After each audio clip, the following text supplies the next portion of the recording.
Chapter 1. The Sorrow of Arjuna. Dhritarashtra said, In the field of duty, in the field of Kuru, gathered together to fight. What did mine and Pandu's sons do? Sanjaya said, Seeing the Pandava army arrayed, King Durupana then approached his teacher, said this speech. Look, master, at my Pandava's great army, arrayed by the son of Dribhuta, your intelligent student. Here are heroes, grand archers, equal in battle to Bhina and Arjuna, Yudhudhana and Virat and Drapara of the great chariot, Drirista, Chaitanya, and the vibrant kings of Kashi, Parjut and Kunduti Huja, and Sadbuddha, a human bull. Bold Yudhahama and valiant Yudhahuna, the sons of Subhada and the sons of Drapada, all having great chariots.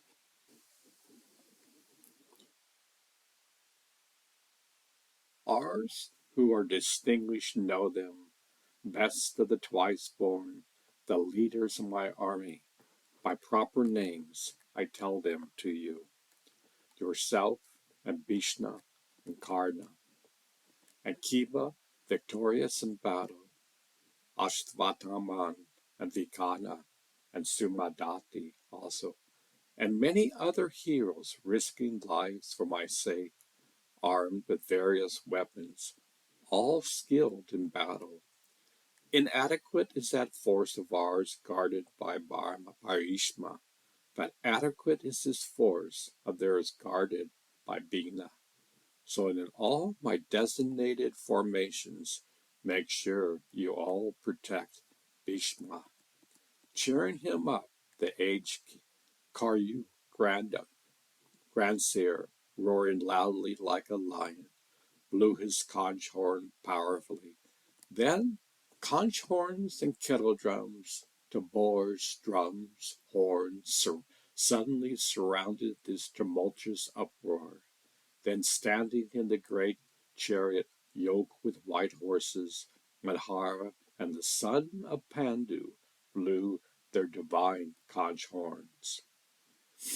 Hirishka, his Pancharana, wealthy winner, his Devadara, wolf-bellied Benu blew Pandar, his great conch horn. King Yudhisthira blew Anadaviya, Nakuta and Sadeva blew Sahuska and Manipushpaki, and Kashya, top archer, and Siddhanati of the great chariot. Dishma Tumana and Virati, and invincible Shakyaki, Drupanda and the sons of Drapada, all together, all lords of the earth, and strong-armed Sadhuhada, each blew their own conch horns. This noise burst the hearts of the son of Drastridita, and the tumult caused the sun and the earth to respond. Then, seeing the sons of Driyabhita in battle order, in the ensuing class of weapons, the monkey-bannered son of Pandu raised his bow, then said this speech to Hirishta, lord of the earth. Position my chariot between the two armies, change this one, so that I may see those who are formed and eager to fight. With whom must I fight in undertaking this bash? I see these are ready to fight, wishing to serve in war, the evil-minded son of Dhritarashtra. Thus Hirishvanda addressed by Gadusita, O Bharata, having positioned the best chariot between the two armies, in front of Bhishana, Drona, and all the rulers of the earth, said Patra, look at those Kurus assembled there. There Bharata saw positioned fathers and grandfathers, teachers, uncles, brothers, sons, grandsons, friends as well, fathers-in-law, and even companions in both armies also. Regarding all these relatives arrayed, this Kandiya, filled with deep pity, despondently, and said this, seeing this, my own people, Krishna, approaching to fight, my limbs sink and my mouth dries up, and trembling in my body and bursting hair occur. Gandra slips from my hand, and my skin burns, and not able to stand, and my mind wanders, and I see contrary omens, Kavishva, and I do not foresee good fortune in killing my own people in battle. I do not want victory, Krishna, nor kingdom, nor pleasure. What is kingdom to us, Govinda? What is enjoyment of life?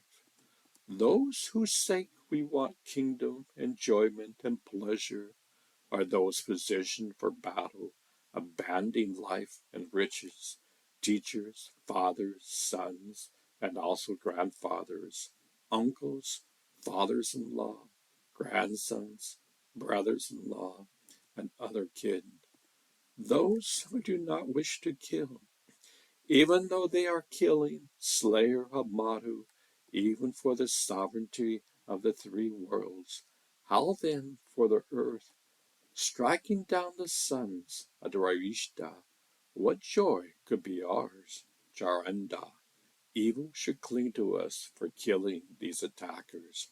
Therefore, we should not kill the sons of Dravishta, our relatives. How could we ever be happy killing our own people, Madhava? Even if those whose thoughts are overpowered by greed see no wrong in causing the destruction of family, injury to family, and crime, why is it not understood by us to turn away from this evil? The family destruction wrong by discernment, Janardana, in family destruction, the ancient family duties vanish. In losing duty, lawlessness also overcomes the whole family. From the overcoming of lawlessness, Krishna, the women of the family are corrupted. In the spoiling of the woman, Varisha, is born the intermixture of castes. The intermixture of the family destroyers, and the family leads to hell. Their ancestors fall, deprived of rice ball and water rights by wrongs of the family destroyers, producing caste intermixture, race duties, and eternal family duties are abolished. A family duty abolishing men dwelling indefinitely in hell, we have often heard. Oh, alas! What great evil are we resolved to do, which through greed for royal pleasure we are prepared to kill our own people. If the sons of Dharashtra should kill in battle, unresting, unarmed, that would be greater happiness to me. Thus speaking on the battlefield, Arjuna sat down on the chariot seat, throwing down bow and arrow, his mind overcome by sorrow. Commentary. Can you explain chapter 1 in the Bhagavad Gita? Sure, I can help you with that. Here's an explanation of chapter 1 in the Bhagavad Gita. Chapter 1, The Sorrows of Arjuna. The chapter begins with Darushta, the blind king of Hastinapur, asking his minister to Sanjur to narrate the events of the war that was about to take place between his sons, the Kauravas, and his nephews, the Pandavas on the battlefield of Kurukshetra. Sanjar has been granted the power of clairvoyance by the sage Vyasa, so he can see and hear everything that is happening on the battlefield. Sanjar describes how Duryodhana, the eldest of the Kauravas, surveys the Pandava army and feels nervous about their strength and numbers. He lists the names of some of the great warriors on both sides, such as Bhimista, Drona, Kipra, Karna, Ashwastama, Bhima, Arjuna, Yudhishthira, Nakula, Sabahadeva, Drapuna, Yama, Abhimanyu, and others. He also mentioned that Krishna, the Supreme Lord himself, is acting as the chariot and friend of Arjuna. Both armies blow their conch shells to signal the start of the war. Arjuna asks Krishna to drive their chariot to the middle of the battlefield so he can see who he has to fight against. Krishna does so and points out to Arjuna that all his relatives and friends were standing on the opposite side, ready to kill or be killed. Arjuna is overcome by grief and compassion when he sees his kinsmen. He feels that killing them would be a great sin and that he would rather die than fight them. He says that he does not want any kingdom or happiness that comes from killing his own people.